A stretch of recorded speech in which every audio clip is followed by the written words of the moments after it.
এক ব্যক্তির মাসিক আয় 24,750 টাকা। তিনি 750 টাকা বাড়ি ভাড়া দেন, বাকি টাকা 3:1 অনুপাতে সংসার খরচ ও ছেলেদের শিক্ষার জন্য খরচ করেন। তিনি কত টাকা সংসার খরচ করেন হিসাব করে। কি বলেছে না, এক ব্যক্তি এক মাসে 24,750 টাকা ইনকাম করছেন, আয় করছেন, এবং সেই টাকা থেকে তিনি কি করছেন না 750 টাকা বাড়ি ভাড়া দিচ্ছেন। এইবার যে বেঁচে যাওয়া টাকাটা আছে সেই টাকা কি করছেন না 3:1 অনুপাতে সংসার খরচ ও ছেলে মেয়েদের শিক্ষার জন্য খরচ করেন। মানে বাকি টাকার 4/3 তিনি খরচ করছেন সংসার খরচের পিছনে, আর 4/1 তিনি খরচ করছেন কোথায়, ছেলে মেয়েদের শিক্ষার খরচের পিছনে। এখন প্রশ্ন করেছে তাহলে কত টাকা সংসার খরচ করেন হিসাব করি। তাহলে কিভাবে করব?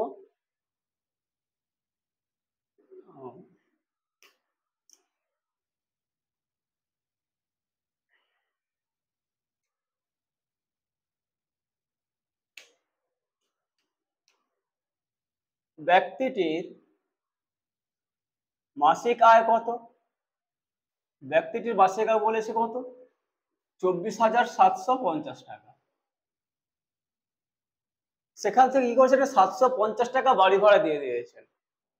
তাহলে বাড়ি ভাড়া দেওয়ার পর টাকা কত বাঁচলো? বাড়ি ভাড়া দেওয়ার পর অবশিষ্ট টাকা সমান 750 টাকা তিনি বাড়ি ভাড়া দিয়েছিলেন। কোথা থেকে দিয়েছিলেন? 24,750 টাকা থেকে। তাহলে 750 টাকা বিয়োগ করে দিলাম, কত টাকা বাঁচবে? 24,000 টাকা। এবার আমরা প্রশ্নের দিকে তাকাই। বাকি টাকা 3:1 অনুপাতে সংসার খরচ ও ছেলে মেয়েদের শিক্ষার জন্য খরচ করেন। মানে এই যে 24,000 টাকাটা আছে, এই টাকাটার 4/3 খরচ করেছেন তিনি সংসার খরচের পিছনে, আর 4/1 তিনি খরচ করেছেন ছেলে মেয়েদের শিক্ষার জন্য। ঠিক আছে, তাহলে সংসার খরচের আনুপাতিক ভাগহার কত হবে? সংসার খরচের আনুপাতিক ভাগহার কত হবে? 3/3 + 1 = 3/4।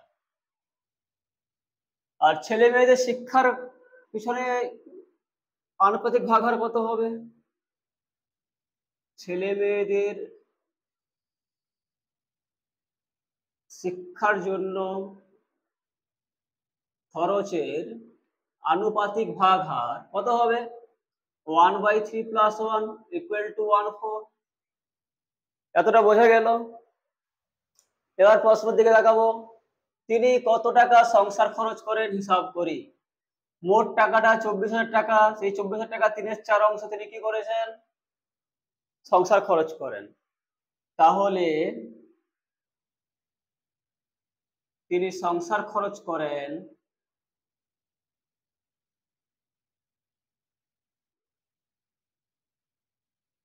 মোট টাকা ছিল কত? 24,000। সংসার খরচের আনুপাতিক ভাগহার কত? 3/4। বোঝা গেল? তাহলে 24,000 গুণিতক 3/4, যে টাকাটা আসবে সে টাকাটা তিনি কোথায় খরচ করছেন? সংসার খরচ করছেন। তাহলে 4 দিয়ে কাটি, 4 × 6 = 24, 3টে শূন্য থেকে গেল 6,000, 6 × 3 = 18, 3টে শূন্য থেকে গেল 18,000 টাকা। তাহলে সংসার খরচের পিছনে খরচ কত করছেন? 18,000 টাকা। এবার যদি জিজ্ঞাসা করতো সংসার খরচ এবং ছেলে মেয়েদের শিক্ষার পিছনে খরচ কত করেন, তাহলে আর একটা স্টেপ বাড়াতে হতো। সেই স্টেপটা হচ্ছে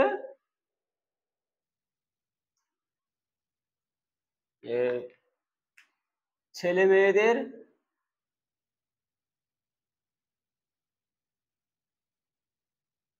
শিক্ষার জন্য খরচ করেন মোট টাকা 24,000 ইন্টু আনুপাতিক ভাগহার ছিল কত? 1/4। তাহলে 24,000 গুণিতক 1/4 টাকা সমান 6,000 গুণিতক 1 সমান 6,000 টাকা। আশা করি বোঝা গেল।